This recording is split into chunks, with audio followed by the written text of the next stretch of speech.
Greetings, traveler. It's me, Madame Strangeways. And Cleopatra, of course. Thank you for joining me. I'm always glad to see you.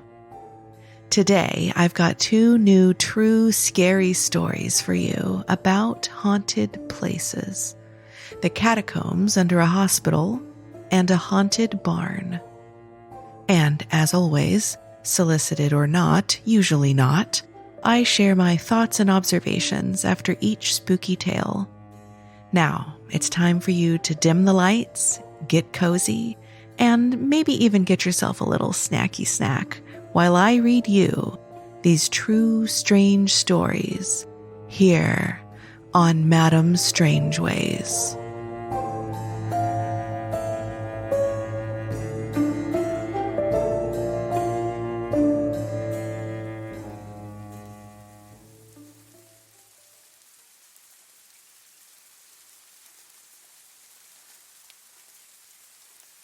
A Night Shift in Radiology by Josh Turner. I worked in the radiology department in a hospital in Cardiff, Wales, UK for about 3 years as an admin and clerical officer before getting a promotion working in medicine.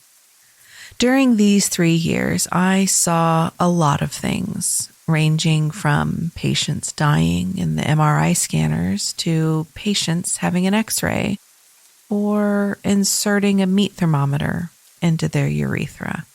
Nights always seemed the craziest. One time, a patient came in with armed police after an altercation which involved a knife in the middle of the city center, and just so happened the person he had the altercation with was having an X-ray too.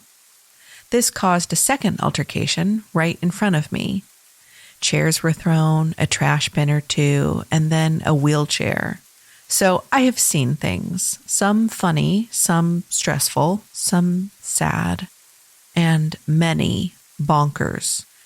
But this one night, something scary. I would start a night shift about 1900, then would work till 8:30 the next morning. This was the standard night shift for our department. We would usually do 3 nights in a row before doing 4 days off. After the 3rd night, you were ready to sleep for a week. The strange thing was this was my first night of the 3, so not tired at all. It started off normal.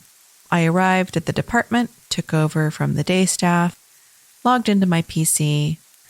During this time, we usually would set up our phones or tablets to watch movies or the latest TV series, as there would be a lot of downtime between patients. Like I said, the first few hours, nothing that interesting, just your average run-of-the-mill night in radiology. Then it came to my break. Now, before I tell you more, I should probably explain the layout of this hospital. This hospital is the largest in Wales. It's a teaching hospital, and it's pretty old. Now, the best way to get from A to B in this hospital is through what we call the tunnels, or the catacombs. These consist of very dimly lit corridors, old abandoned rooms, tunnels, and other creepy, decrepit areas. The morgue is also found in these corridors. So it's not a nice place to be during the day, let alone the middle of the night. But it's the quickest way to get places if you're staff. There's always been rumors and mumblings of strange things happening in these tunnels. Some people say they saw ghosts in old-fashioned porter uniforms taking wheelchairs to pick up patients. Others say they've seen shadows following them from the corner of their eyes. But one person has claimed they were attacked by a person wearing an old nurse's uniform from the 70s. This place is creepy, even at the best of times. But for me, never really fazed me. I've been down there hundreds of times before, and the worst experience up to this point was having a sluice pipe drip human waste on my head. That in itself was a horror show. But tonight would be something altogether different. and maybe not even of this physical world. Like I said before, very quiet night. I had been watching the latest series of One Piece because I'm a geek. A radiographer, or radiology technician for my American friends out there, came to take over and cover for me for my break.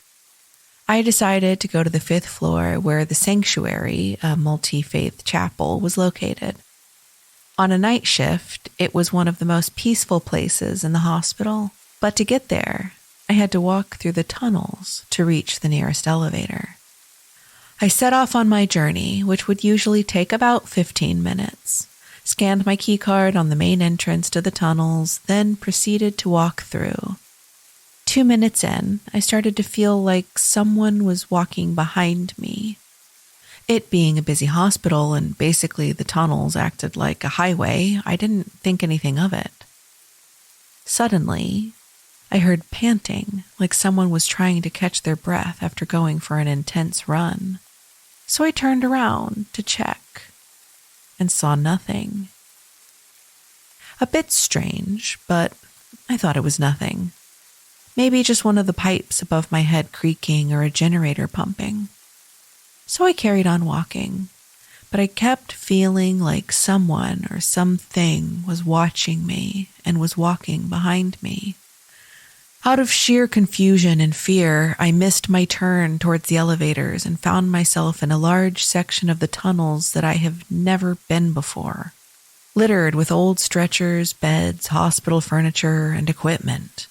Some of this stuff was over 50 years old, maybe older, just left to decay in a dark, smelly, decrepit, and dusty corridor. This was starting to really creep me out because in all of the confusion, I realized I was lost. It almost felt like I had fallen into the back rooms. Everything looked the same. I could feel a tightening in my chest and could feel the start of a panic attack. I remember clutching my chest and running down a corridor trying to find a signpost or something to tell me where I was. The sense that something was watching me got stronger. Suddenly, I felt something hit my arm in force, almost like someone using a baseball bat. I remember falling to the ground, pulled myself across the floor towards the cold, dusty wall, and looked around frantically, trying to find an explanation to what the heck just hit me. Then something caught my eye. It was almost like a black mist with glowing red eyes. It was about 20 meters away from me, just hovering in the middle of the corridor. Was this the thing that had been stalking me the entire time? I got back up and sprinted. I ran down what it felt like 100 different corridors until I found a housekeeper janitor. He asked me what was wrong because I looked pale, but I couldn't get any words out. He then grabbed me by the arms with a firm grip and said, "Did you see it too?" This was the last time I ever stepped foot in the tunnels. To this day, I hear rumors of strange things. I'm not sure what I saw that night. Maybe I was tired. Maybe I was stressed. Maybe it was something. Why else would the janitor ask me if I had seen it too? What else is down there? Well, I can tell you one thing for sure. I won't be going to find out. Thanks for taking the time to read this.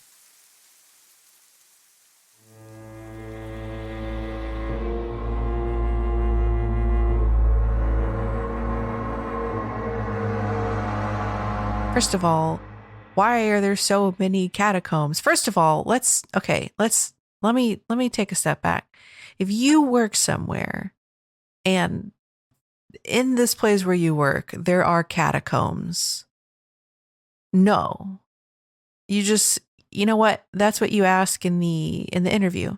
You know, it's an interview is for both people, right? It's for you to determine if they're a good fit for you and vice versa. So maybe your first question, wherever you go, I'm going to start doing this too. All of y'all can start doing it. When I first interview somewhere, my very first question is going to be, does your place of work have an area called the Catacombs, or anywhere that could be confused for catacombs, perhaps a tunnel, because apparently Cardiff is filled with tunnels and secret catacombs. Okay, so on walesonline.co.uk, I found this list of creepy underground tunnels that were in Cardiff.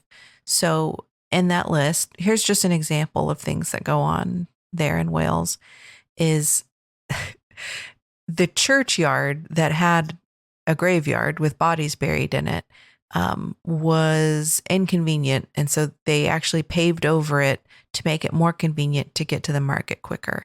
And so they've named that road Dead Man's Road or Dead Man's Alley. And if you look on the ground on the paving stones, there are metal numbers embedded in the stones to mark burial places of dead bodies. So, I guess creepy catacombs is just kind of a thing that happens in Cardiff. So it's not shocking to me now to hear that about the hospital, but it is still terrifying. Okay, so Josh, your experience where you're in fight or flight, and flight with a capital F, where your body is sending adrenaline. It's telling you run for your life. And, you can't even see anything.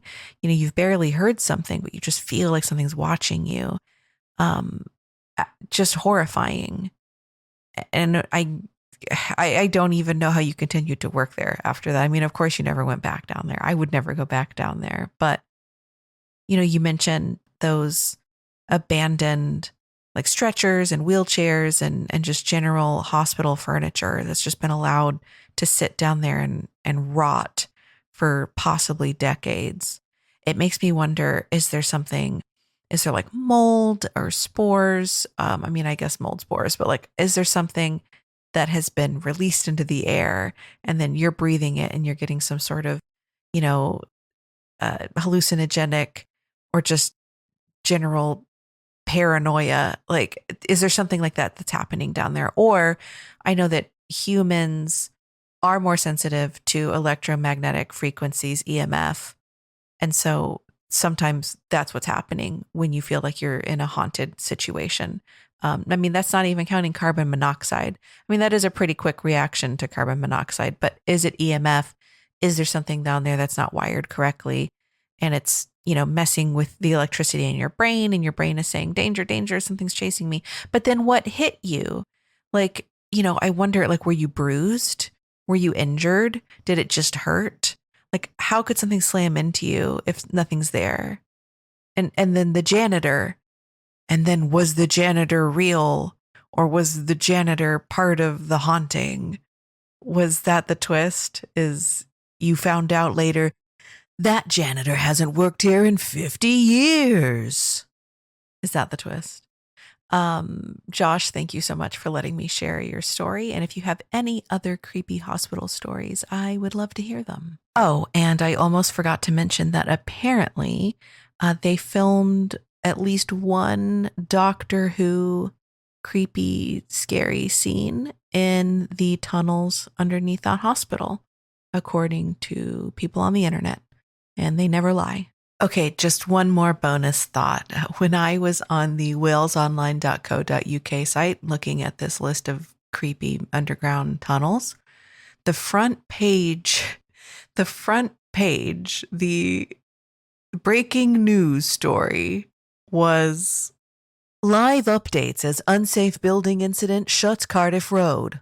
A plant growing through a wall has threatened to make it collapse, and people are being prevented from entering the area while experts work at the scene. Or I guess in Welsh, it would be live updates as unsafe building incident shuts Cardiff Road. This is front page news in Wales, and I want to move to Wales now. So here I come. I'm on my way.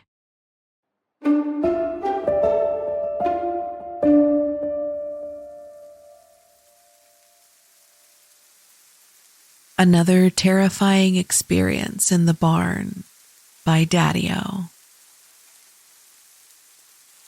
You couldn't ask for a more beautiful spring day, 1984. I had just started as a drummer in a school rock band. The night before, my older brother and two friends of ours were practicing our new songs in the barn. I was really excited that they said I could be their drummer. I was just dying to get back to practicing that day. The only problem with that was the drum set was in the barn and no one else was home. I normally wouldn't even think about going in that barn alone because of the strange and terrifying things that would happen in there, and especially when there was no one home. But because I was so excited about getting back to practice, I decided to go ahead and go in. I had a plan to go in the front door that was close to the drum set. If anything weird happened, I could get out of there fast. That was the plan, anyway. When I got to the door and tried to open it, I noticed that it was off the track and could only open about 5 to 6 inches. That's all right, I thought. I can squeeze through here. So with a bit of effort, I managed to squeeze myself in. It took some time, though. Great, now I can get to practice. And practice I did for at least an hour or so. Then I did a rim shot on the snare drum a little too hard and the drum head just split open. Now I'm frustrated, to say the least. I threw a tantrum, so to speak, by throwing a drumstick. It flew up to the haymow on the other side of the barn. I watched it bounce into the back addition upstairs. I calmed down pretty quick since I came to the realization that I have to go up there and get it. But practicing was over till I got a new drumhead anyway. So I moved the hi-hat out of the way and began to walk toward the ladder to retrieve the drumstick. I looked up toward where the drumstick landed and it was flying right towards my head. I had to move out of the way or it would hit me. Now remember, I was alone in there. It hit the wall behind me, making a loud noise that startled me on top of already being terrified by the flying drumstick. Without hesitation, I went straight to the door. I forgot that I had to squeeze in. I was just terrified and wanted out, but I was going to have to take the time to squeeze back out. While doing so, I mistakenly looked over at the drum set. The bass drum mallet that is foot-operated went down like someone had stepped on it. Seeing this move by itself was bad enough, but it also hit the drum hard enough that I could feel it in my chest. I actually thought that my heart had stopped. I was so scared that I forced myself through the door, tearing my clothes up and putting big scratches on my back and chest. Once I was out, I ran toward the house about 15 or 20 feet, then just collapsed. We never practiced in that barn again. Not because of what happened to me, but because the lead guitarist bumped into someone or something in the dark the night before when we got done practicing. There was nobody there, and he knew it. He told my mom about it a few days later. He wouldn't even go in to get his equipment. My brother and I had to go get it for him. This drumstick event was without a doubt the most terrifying I've ever had in my life. I always considered that barn beyond haunted and into the realm of evil.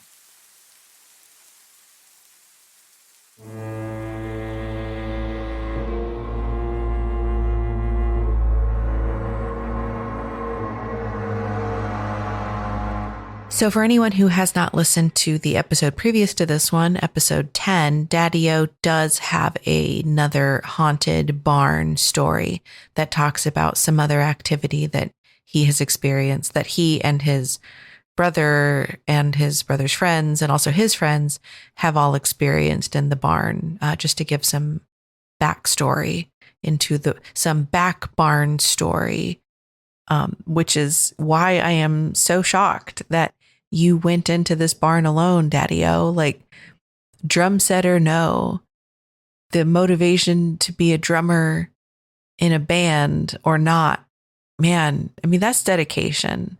I hope you're still playing drums and that you're a successful musician now, because that's a good origin story. I was so dedicated to being a drummer that I willingly put myself into a dangerous haunted barn situation. It just, there were so many chances for you to turn around and not go in there.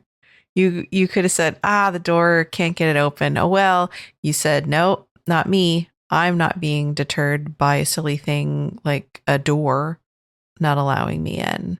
No, that's not going to stop you. And then I guess everything went well for a minute, for an hour. I think everything went okay for an hour. And then I get the tantrum. I mean, I think, who doesn't love a good tantrum still? But in your teen years, they're super common. And there's also something to be said there, which I didn't mention last episode. There's something to be said about, the teenageriness that's attached to a lot of spirit activity. I know typically you hear like, oh, it's specifically like girls, it's teenage girls, and that's what you're seeing a lot. Okay, well, I think we can just take that out of the equation and just say that it's hormones in general, because there's a lot of those flying around. So maybe that has something to do with it. But the fact that this drumstick just flies back out at your head, like, was there someone like a drifter living up where you threw the drumstick? I mean, it's not completely out of the realm of possibility, is it? I don't really know I don't know the intricacies and the ins and outs of a barn layout. I don't know what a haymow is, or if I even pronounced that right. But it sounds to me as if someone could have been living up there, and maybe they threw the drumstick back down at you. Maybe you threw it at them and then it hit them. And then I don't know. But even if that was the case, I don't know how to explain you seeing and hearing the bass drum foot thing hitting the drum. Like, I mean, okay, just like I don't know the intricacies of how barns work, I guess I don't know how drums work either. I can picture it, but I don't know the mechanics. So to me, it does seem strange that it moves on its own hard enough to actually make the drum beat. But maybe there's an explanation. Maybe there was a rat and it ran over the foot pedal, possibly. I mean, this coincidence would have had to have also timed itself with the drifter that's sleeping up in whatever a haymow is. I could have Googled it at this point, and then I would be speaking more confidently about whether or not this is possible. The point is, there's a lot of strange coincidences that have to all align to explain everything. So I sure wish that I had a way to explain this. I don't. But hopefully, just like your brother's friend, you never had to set foot in that barn after that moment. I bet that you did. But I hope that you at least aren't having to go in there now. Hopefully your parents sold the house and the barn is gone. I still can't believe that your brother and your brother's friend didn't warn you about what they saw or what your brother's friend physically ran into. Like there's, oh, hey, Daddyo, just thought I'd let you know that last night I ran into a corporeal ghost. Like, I couldn't see it, but I could feel it. And there was nothing there. And you should probably not ever go back in that barn again. Definitely don't go in the barn the next day and spend an hour alone practicing on the drum. That would be dangerous. Can't believe they didn't warn you. Anyway, I hope you never have to go into that barn again. But you know what? If you do, I would be happy to read your new story on the show. But hopefully you don't have any more barn stories. But if you do, I'm ready.